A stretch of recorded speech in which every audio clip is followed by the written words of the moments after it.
At eto na po kami sa mga bahay ng aking boss. At andito ang kanyang anak na napaka-poging-poging si Pamangkin JR Bano.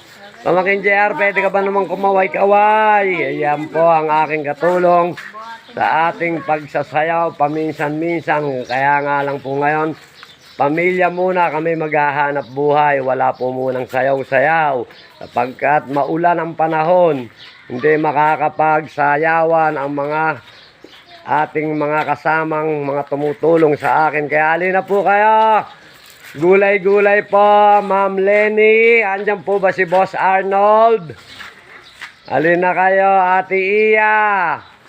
Gulay po, Ate Iya. Bumili ka na ng saluyot at saka ang palayang talbos. Napakasasariwang gulay-gulay. Pampahaba ng buhay. Kaya halina kayo.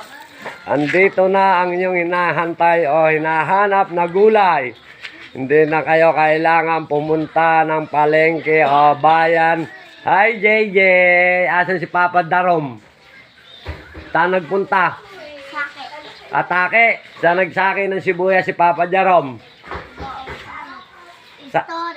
Storage! Kabait pala ni Kuya JJ. Hi Papa Darom! Kamu nga? Hello, Papa Jerome. Ayun, magaling nga. Sana ingat ka dyan sa storage. Sabihin mo. Storage. At mahal na mahal ka ni Mama Vanessa. Mama. Ha? Mahal na mahal ka ni Mama Vanessa. Bagamat ang bata po ay batang kaisipan, di po niya ganong maintindihan yung kanyang sinasabi.